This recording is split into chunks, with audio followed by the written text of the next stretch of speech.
and thinking and growing and learning and knowing. Yeah.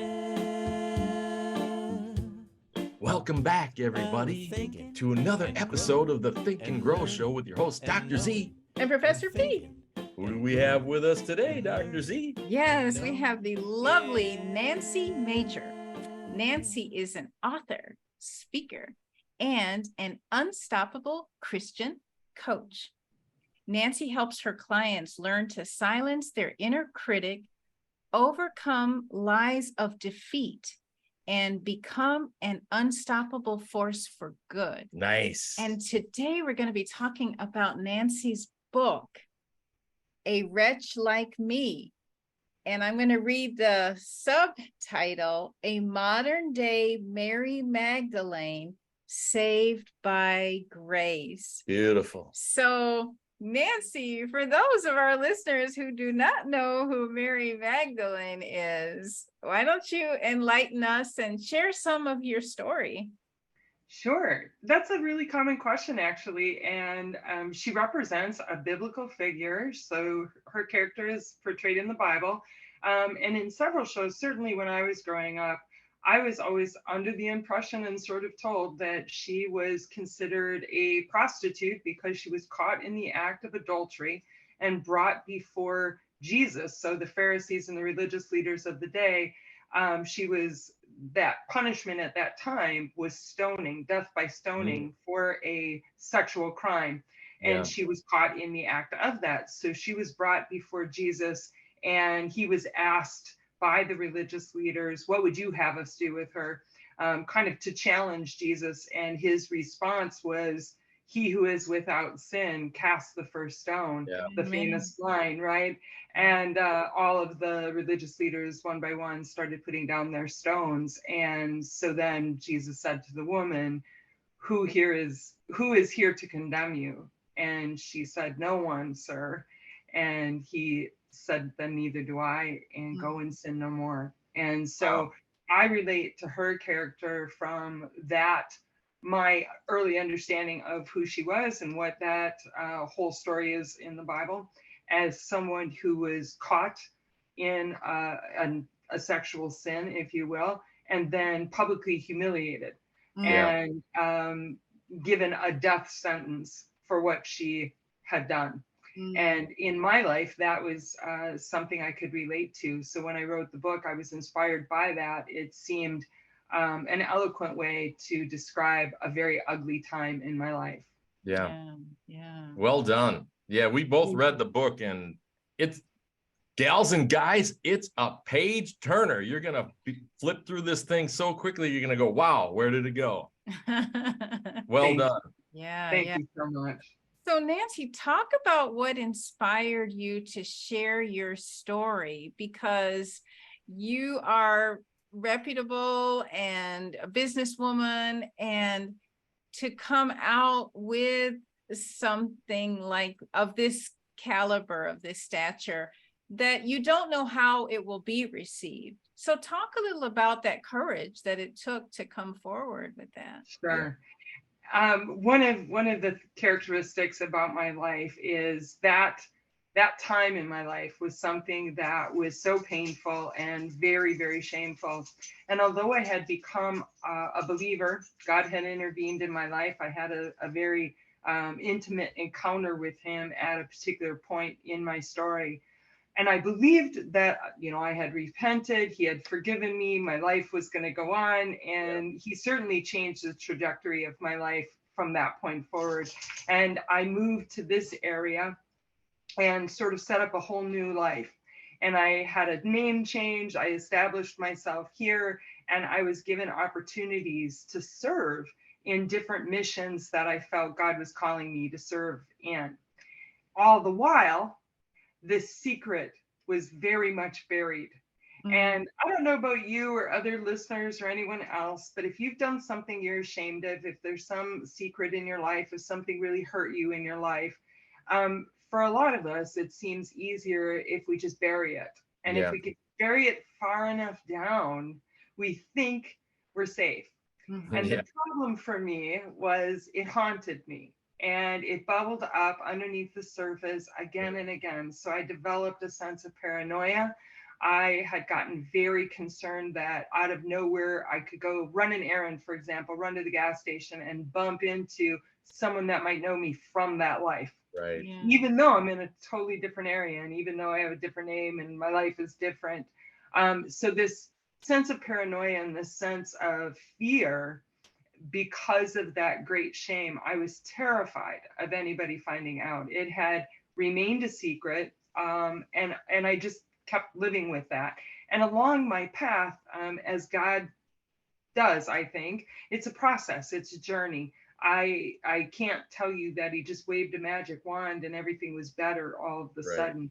He wanted to heal it thoroughly, to heal the wound thoroughly. And I describe it as, it was something that really required surgery. It was a gaping, gushing wound, and I was slapping Band-Aids on it left and right. Yeah. And God just wanted to get to the root of it and to actually heal it from the inside out. And that is a maturation process. That is a process of humility, of surrender, of submitting your will to his. In my experience, that's how it worked for me. And I was a very willful, hard charging, goal directed. I'm going to do it. I can accomplish anything. I'm going to just conquer the world here because he gave me this new chance. And so I was doing all of that. And I will serve you, God. I'm glad to serve you. I will serve any of these missions, but I'm going to do it my way. I'm going to do it the way I know how to do it. Here's the box. I'm going to fit in that box, and that's the way I'm going to do it. And thanks so much. Thanks for the opportunity. So I kept doing that. And my life just continued for years here. And one day, about a year ago, God actually talked to me. I heard from him directly that he wanted me to share this story. I could bring it forward. And I know that sounds crazy. I thought I was crazy. I thought, okay, great. Now I'm hearing voices. Not surprised. Not really all that surprised, but now I'm hearing voices. And I said, no, thank you. Okay, that was my first response. My initial response is, no, I don't think that's going to be the way that's going to happen. I don't think I can do that. You've got the wrong person. I think someone else should write this story. That can't be my story. I've got all these blah, blah, blah jobs in the background here. You know, I'm known for this reputable, blah, blah, blah, all these things. And so I was terrified of this request. And it just wouldn't go away, and it just wouldn't go away. And it kept coming up daily. And it took me over a month to actually tell my husband. He would say to me, you know, something looks off with you. Something's up. What's going on with you? You look different. What happened? Is something bothering you, right? And I just kept not wanting to tell him because I thought he's going to think I'm crazy. And so when I finally did tell him, I've been hearing this voice and it's telling me this, I thought he would say, it's okay, Nancy. The guys in the white coats are going to walk you down the hallway and we're going to tuck you in and we'll give you this little bottle of pills. Just go night-night. And he said, I think God's telling you should write your story. Wow. And I thought he was crazy then. So I didn't trust that opinion either. And I don't know, you guys know how this is, right? I looked at him like, what is wrong with you? How could you possibly say that? So then I thought, well, I'm going to have to go talk to my daughter. She for sure is going to set this straight. And she's going to tell me God would never ask me to do this. This can't be true. That's a lie from the enemy. So I went to her and said, I've been hearing this voice. This is what it's saying. What do you think? Oh, absolutely. And she said the exact same thing that my husband said. Right. I think God's telling you should write your story. Wow. So then, you know, I don't know about you guys. I never aspired to be a writer. I never planned on writing a book. I had no aspiration or dream of that. And certainly not this story. Maybe a children's book, maybe some other poems, maybe something, but not this story. Like the worst possible nightmare. So then how do you start? Who writes a book? Who just sits down and goes, okay, I know how to write a book. How do you write a book? And it was so overwhelming. And the craziest thing, I surrendered it to God. I mean, that's really ultimately what it comes back to is I just said, okay, God, I'm going to answer this calling. I have no idea how to do it. I have no idea what you're asking me to do. How do I start? Where do I start? And he just said, write, just write. And so I grabbed the laptop and in 10 days, from front to the end, from beginning to the end. In 10 days, I wrote the book. Wow. And the only changes that have been made are grammatical and proofreading, and of course some editing, on some of that, and sentence structure. But the book is in its true form, other than adding the book study guide at the end and the scripture verses. Nice. But it poured out, and I really felt that God was helping me. And then you asked me how would I have the courage kind of to do this. So I didn't. I was terrified of this. I was absolutely terrified. And all I could do was lean on my faith and what God says. In Him, all things are possible. Mhm. His grace is sufficient. You will not be confounded or ashamed, that He would not disgrace you in honoring and glorifying Him. And to me, that was the biggest calling. And Yeah. the biggest calling of my life was to truly surrender and submit my will under His, and then to go forward. And He just parted the waters and moved mountains. And this book just went poof. I mean, it just sped forward on a track that no one could have ever anticipated or expected. It got picked up by a publisher almost immediately. I mean, it was just like boom, boom, boom, boom, boom. All of these things sort of happened really quickly. He made all of the ways possible.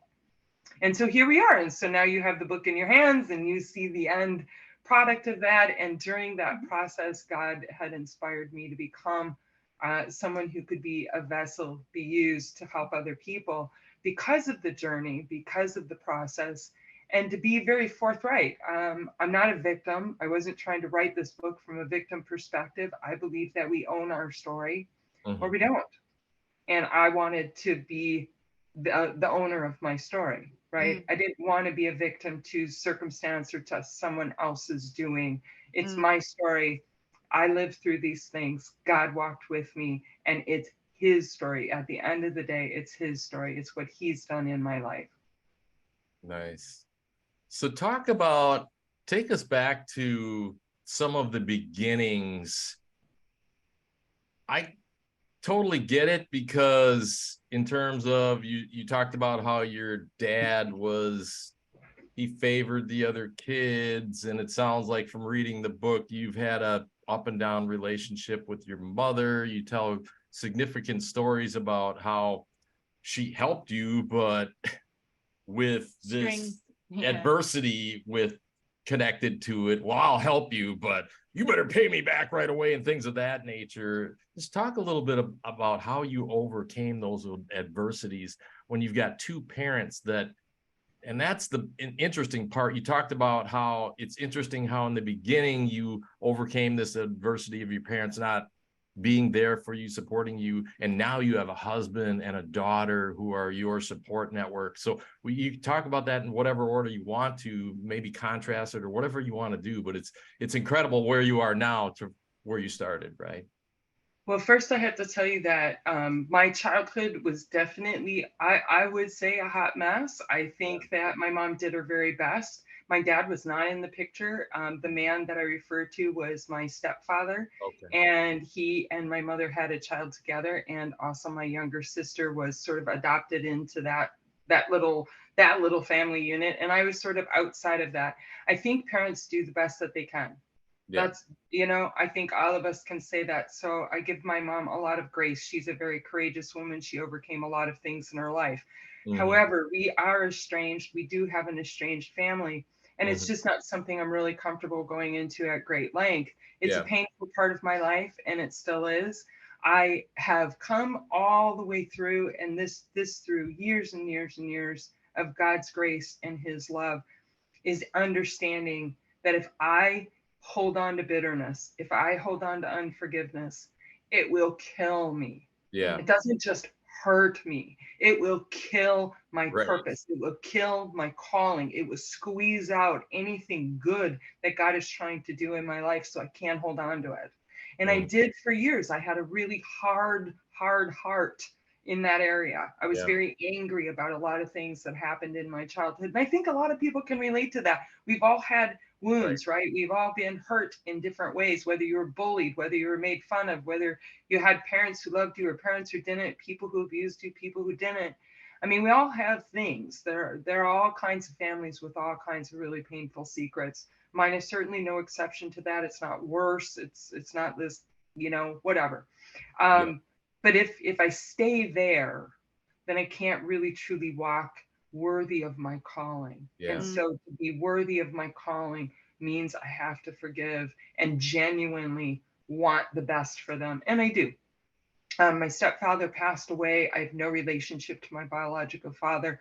I wish my siblings and my mother very much the best. I love them and I wish them well. I hope that they're living their best lives. Yeah. And from there, walking forward, it wasn't always that way. Like I said, it was some conflict, obviously, back and forth and back and forth and back and forth for many, many years.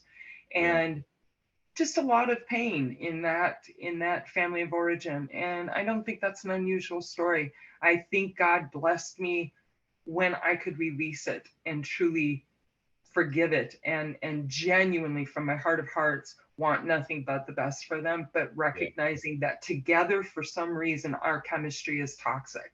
And so I do think healthy boundaries is an area of self-care, right? And self-compassion. And I think that is what God sort of slowly showed me over a period of time, is to put some healthy boundaries around access to my life and those who would be in my life and those who wouldn't be in my life. And that doesn't, again, it comes from a place of love and a place of peace. It isn't from a place of hardness or anger. Yeah, true. Well, I wanted you to kind of talk about entrepreneurship. I read, I don't know if this was a quote, but it says entrepreneurship is the best means of self-development.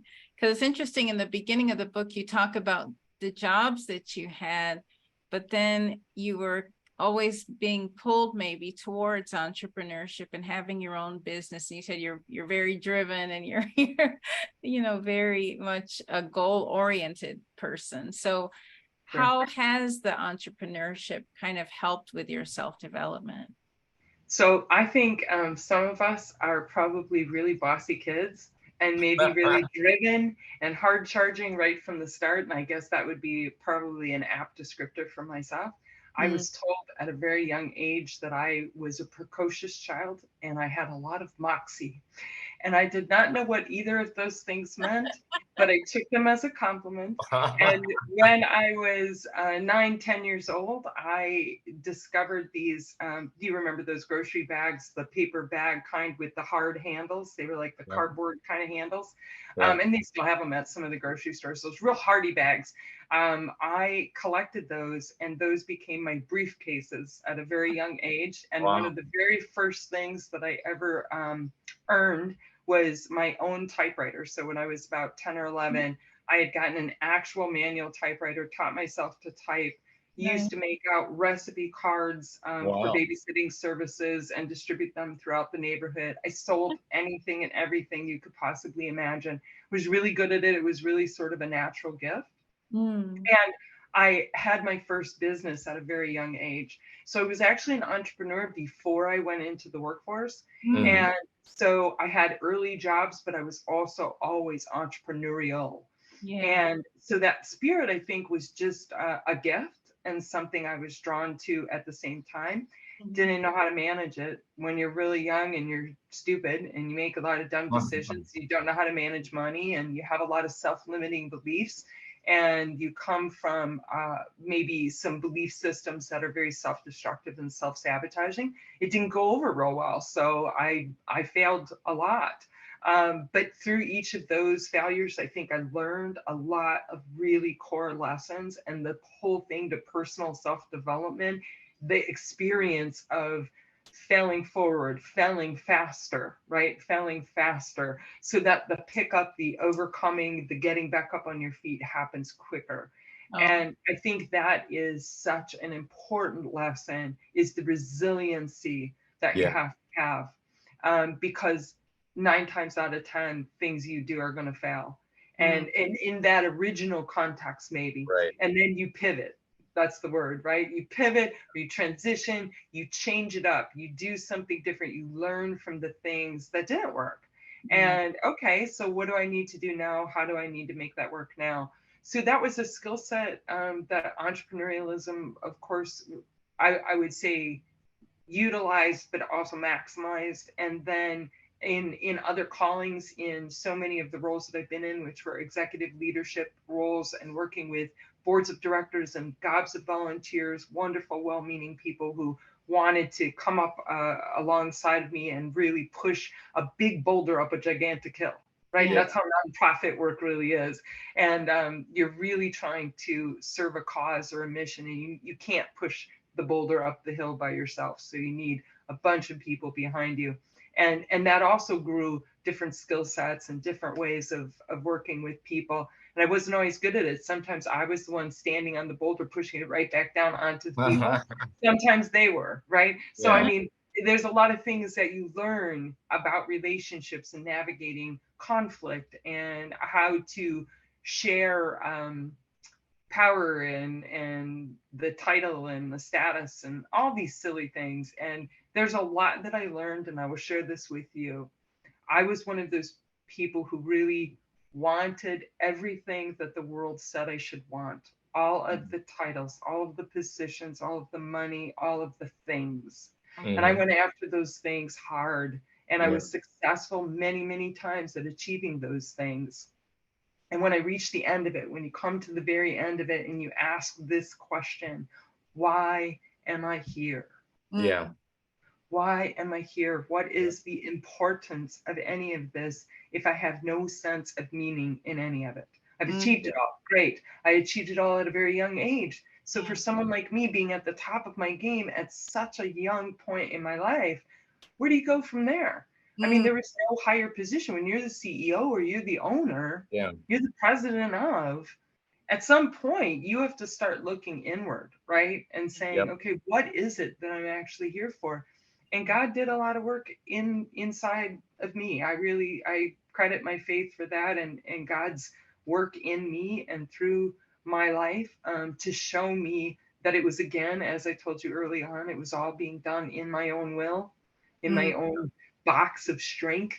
And I used to even call myself, this is really funny, but the Marvel characters from the Marvel movies, right?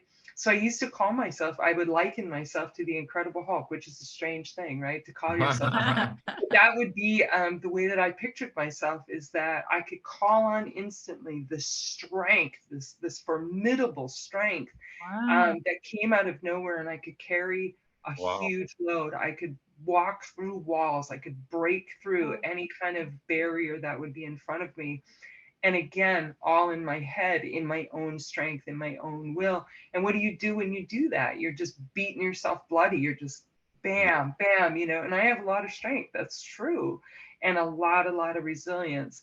But when I turn to God and when I really tap into that divine and supernatural strength that lives in me, wow. Like, there is nothing like that. That's the whole Marvel Force. That's like the whole thing. That's not just the Incredible Hulk. That's the whole team. I mean, like, that's the whole thing, right? But you got to get yourself out of the way. Exactly. That's the key. That's the key, Dr. Z. You just nailed it right there. You got to get out of the way. No way. Yeah, exactly. Wow. Nice. Yeah. So I'm interested to know about decision making for you.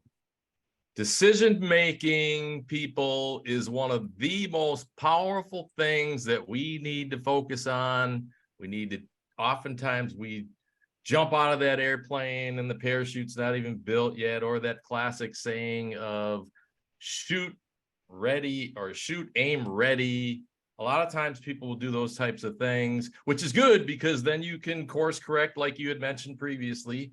But talk about how you feel, or whatever your thoughts are, in terms of the decision making that you made early on when you were going through all the adversities early on in the book, and then you created this motorcycle company, pretty much. I don't recall the name of it. Chick Choppers. Was it Chick Choppers? And on and on and on. Talk about how your decision making may have changed over to where you are today compared to where you started. Absolutely. So I would say in my younger years, it was all by gut instinct, instantaneous. If it felt right, if it clicked in my head, I was like, go, charge, boom, let's do it, let's do it, let's do it, just real fast. Not a lot of wisdom, not a lot of thought, not a lot of reflection, and definitely, here's the key: would not listen to anybody else. Oh boy. I could not be schooled. I Yep. knew what I knew, and you couldn't tell me different. I was very hard-headed. And that does not make for good decisions. Right. In fact, over time, and as I've grown up, right, and as I've matured and gone through more and more and more difficult circumstances, adversities, and challenges, I have learned to pause, to breathe, to really reflect. And I go to prayer. That's my go-to, is I got to pray about it. I got to ask God. I got to go into this partnership, this idea, this plan, this whole thing. What does he say about it? What is his will for it?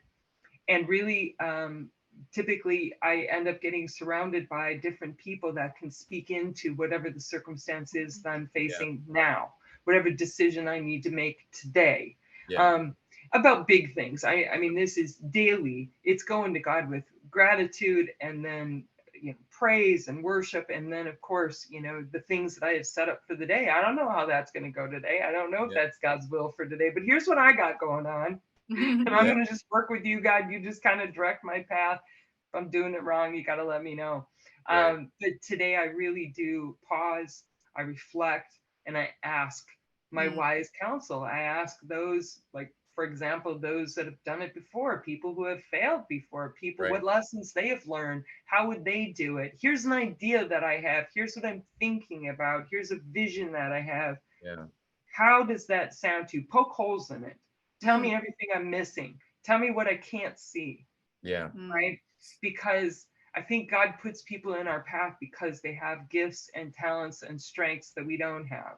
And I would pray for that. If I were you, I'd be praying for people to come into your life, to speak into things, that can see around corners you can't, that know about conversations you haven't heard, that understand things from a different perspective than your own. Do not rely on your own strength for decision making. That's my advice. Yeah, totally. Dr. Z and I, when we're planning stuff out, I say to her all the time, let's get some consensus on this, because our thought may be totally off base. So if we do a poll, or we go to our different mastermind groups and we say to some of our closest people that have a lot of wisdom, what do you think about this? We have a digital marketing coach, and we bring a lot of things to him, and I am always asking him, saying, what are your thoughts on that? So it's very powerful. And it's kind of funny, getting back to what you were saying about, it's at some point you do have to make decisions, though, and like kind of step off the edge.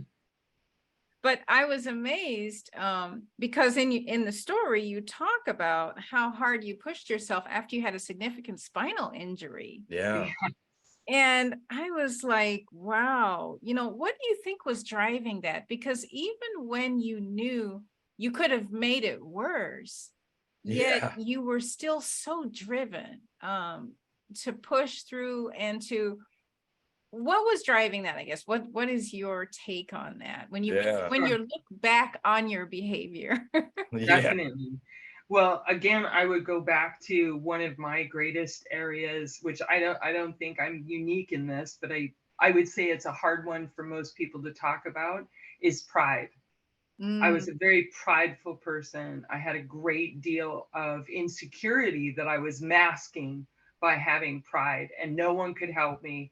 I could not take time off from work. I was a workaholic, and the world really applauds that, right? I mean, you really get a lot of credit for being a workaholic. People are like, good job, way to do it. Yep, give it to Nancy because she'll do it. Give it to Nancy, she'll do it. Nancy will work it out. Nancy can figure that out. Oh, if anybody can do it, give it to Nancy. Right? So you build up sort of a reputation for that.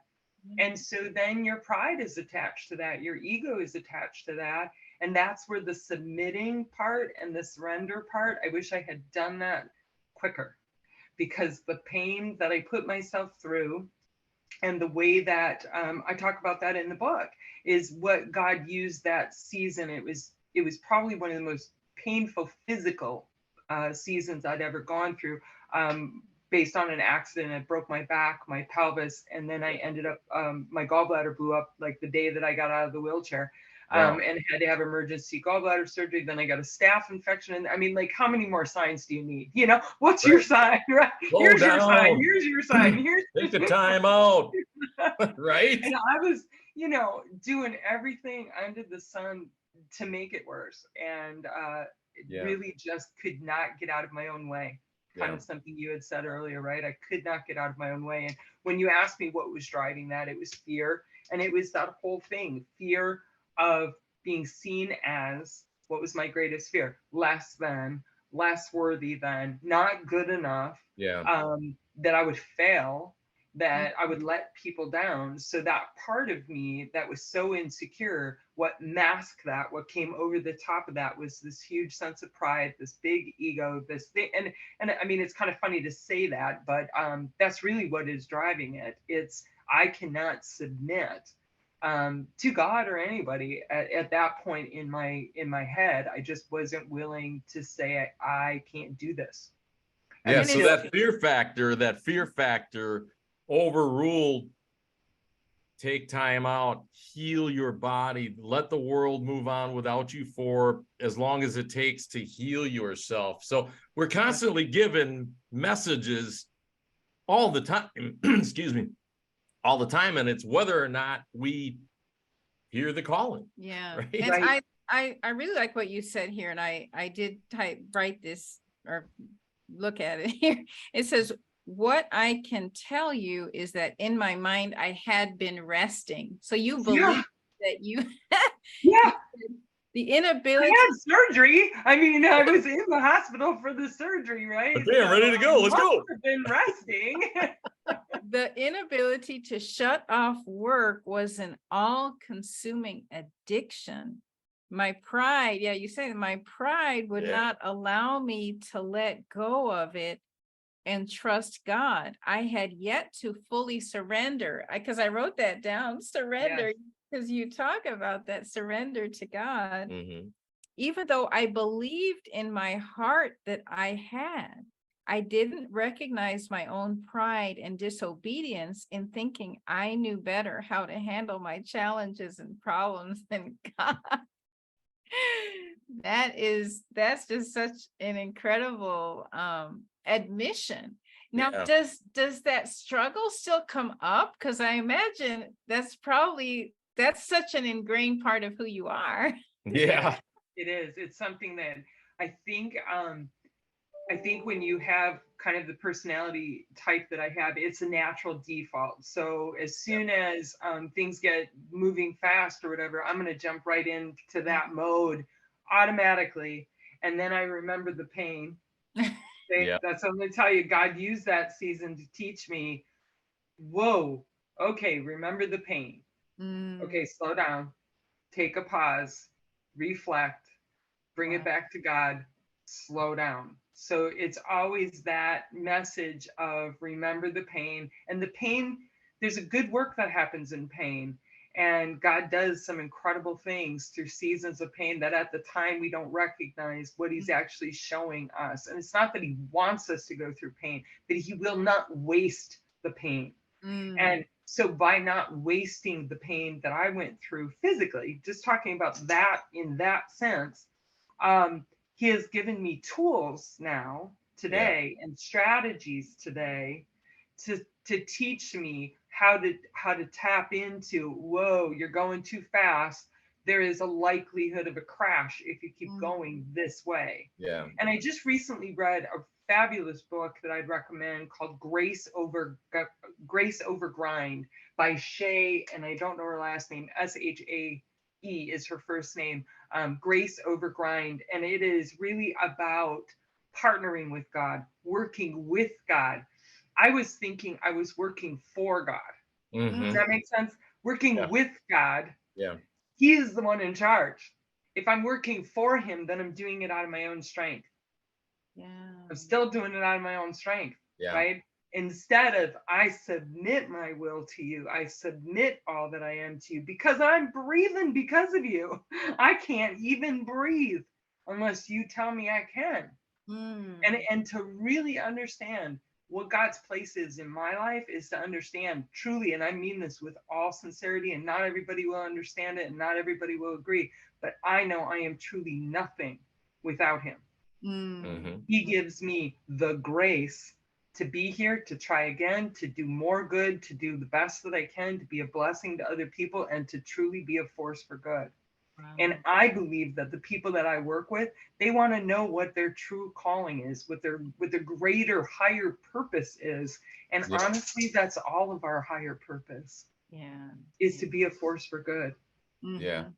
As Howard Brown likes to say, a force multiplier.